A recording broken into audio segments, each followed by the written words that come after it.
Hello everyone, my name is Wajiro Mureithi of WINENJIRU Exclusives, and we are happy to have you with our Conversations with WINENJIRU series. This is the first time we're lucky to have a winemaker with us. Hagen, like Hagen does, is visiting from Zevenwacht Wine Estate, and he's here in Kenya for a series of meetings, hosting wine pairing dinners. We're really excited that we're able to get some time with you to come and talk to us about your wines. You better not miss out on this one. Karibu sana, Hagen, to Nairobi. Asante, thank you. Oh, great, you Asante. remembered. Asante, yes, Asante, you remembered almost. that, yeah? So, thank you for coming on the show with us and for your valuable time. I know it's a really busy schedule, but maybe tell us a bit about yourself before you tell us about your estate and the wines. Of course, yeah, thanks, Juan. You know, it's a real privilege being here. My name is Hagen Viljoen, and I'm the cellar master at Zevenwacht, and I have been making wine now for the last 15 years or so. Okay. Wow. My wife and I studied winemaking together in Stellenbosch, and it's just been a journey of discovery and passion for me over the last years. I think, interestingly, initially when I started with wine, it was more of something that sounded fun. It sounded like the romance around it and just the novelty. Yes. But after studying it and realizing that there's a bit more into it, I actually only really realized my passion for it after quite a few years of growing in the industry, of really understanding what it's about. And it's fantastic to be able to be here and just share my love for wine in Kenya. First trip up for me to Kenya, so good to be here. So far the people are very friendly, and it's just great. I love what I do. I think I was discussing it the other day with someone. I wake up in the morning and I never feel like, another day at work. It's just, okay, cool, time to go to work, all good. Work. Yeah. There are frustrations, obviously, like anything, but no, it's a great industry, and it's fantastic to see the support that we do, and especially here in Nairobi. So good to be here. Okay, great. I mean, did you always want to be in wine? Because I grew up from the Mount Kenya region, and there's only coffee and tea, and I can tell you I never once thought to work in coffee and tea. I took this long trip, to the world of wine. Yeah. Is this something you've always wanted to do? Were you born in a wine farm? No, I actually grew up in a fruit growing region. Okay. And I've always loved the outdoors. I'm a nature person. I enjoy science. So I actually started off studying engineering and electronic engineering. And I soon realized that that's not really where my passion resided. That's a big So jump, it was quite right? a dramatic shift Yes. to wine. And as I say, that stage, it was more of a naive decision. Okay. It sounded like I like outdoors, I like science, so it sounded like a good combination. But fortunately, it worked out well. So yeah. Okay, great. Now you are at Zevenwacht. I hope you're pronouncing that correctly. That's right. Tell us about the farm. Where is it? Take us there through your words today. Yeah, so Zevenwacht is actually a combination of two properties. Lang verwacht, which means long awaited or long expected, and Zevenfontein, or seven fountains. Okay. So I think seven fountain from basically from Cape Town. So we outside Stellenbosch, based on the Polka Dry region, is the sub-ward in Stellenbosch that the farm's on. And we run outside towards the Botterey foothills, run towards Cape Town side of Stellenbosch, towards the west. So we basically on the outskirts of Stellenbosch, and we are in those little foothills, and we look straight onto Table Mountain. So it's a good spot for a sundowner, beautiful view. We've got fantastic accommodation on the property, and I can highly recommend coming down in summertime. Obviously close to everything in town, in Cape Town and Stellenbosch wine region, so really central. And the farm's owned by the Johnson family. It's a family-owned estate. They've had it in the family now for about 30 years. Okay.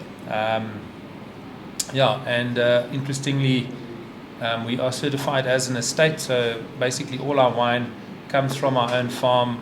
We grow and make the wine and bottle the wine on the farm. So everything comes through our kind of control processes or managed through us internally, which just helps for consistency in terms of what we offer. We're not buying in any wine or grapes. Yes. And yeah, I think it's a Stellenbosch, obviously classical kind of core of the wine region for South Africa.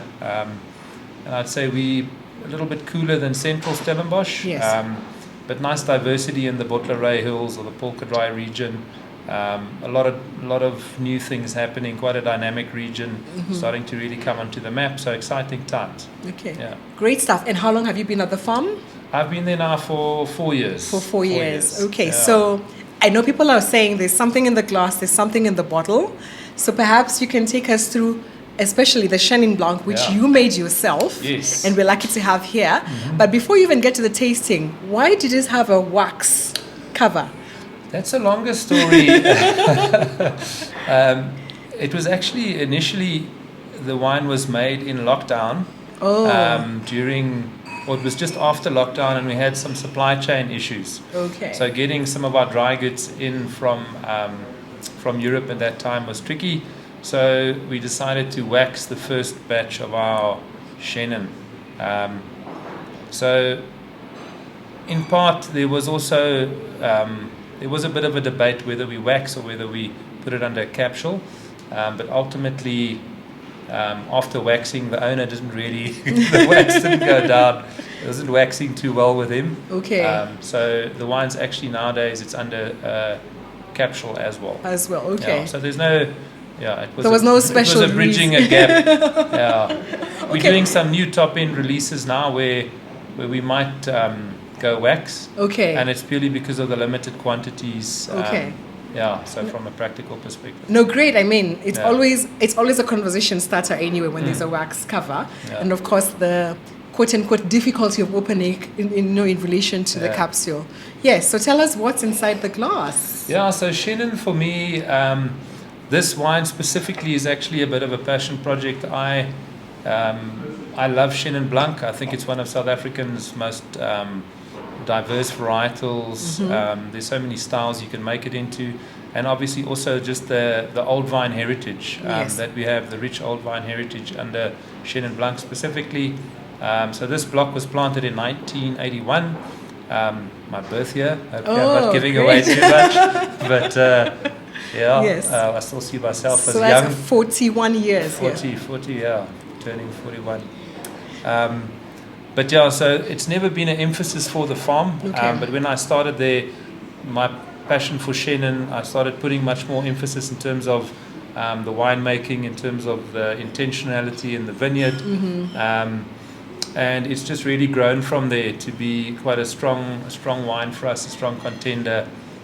So I make it in a wooded style. It's barrel fermented, hand picked, partially spontaneous ferment, and leave it in barrel for around 9 months, and it gets quite a bit of time on the lease, on the gross lease. And for me, typically, the nice thing about Chenin is sometimes you get a little bit of a flinty edge on the wine, and that opens up to a little bit of quince, some citrus for us. But I think that quince is quite typical of our area, of the region, and the Polkadry. So nice yellow fruit, citrus, and then a nice bright acidity, good creaminess on the palate, and just a little bit of oak there just supporting through. Okay. I mean, the floral nature, I mean, and even just that yeasty bready character coming through is really cool. What makes you decide what recipe you have? I mean, you were very intentional here. You're talking about staying on lease. You're talking about 9 months maturation. You're talking about barrel fermentation also. So is that how you make all your wines, or was it just for this particular one because it was old vine and it was limited quantities? Yeah, I think over the years you kind of come to a certain preference in terms of how you handle certain varietals. And for me, Chenin Blanc, typically I like the wooded style, something a little bit richer on the palate. Yes. It can be made obviously like a Sauvignon Blanc, very fresh, linear, more tropical style, but for me there's more complexity in something that's spent time in barrel, and I just like the weight you get. So there's no recipe. I think it depends on the vintage. So I felt specifically for, I think this is the 2019 vintage. Yes, it is. Mm-hmm. The amount of work I do on the lease depends on how much concentration there is on the wine in terms of the fruit profile, and I don't stick to one recipe. I'll change it up every year. Stylistically, it will always be a wooded white, but some years I might sulfur up earlier. I might do less lees stirring. Okay. Or if it's depending on it's a bit of a feel it out. If I feel the wine needs something, then I'll work a little bit more with it. If I feel it's in a good space, then I'll try not to change that character too much. So it's it's a kind of a broad stroke recipe, and then the rest is fine tuning. All coming down to the fruit, the quality of the fruit you pick. Okay. And the vintage, depending on the acidity of the vintage. If the acidity is higher, I might go put more of it through malolactic fermentation. If the acidities are low, then I won't do it. Put malolactic ferment through. Then I might need to sulfur earlier, just to retain balance and freshness. So great.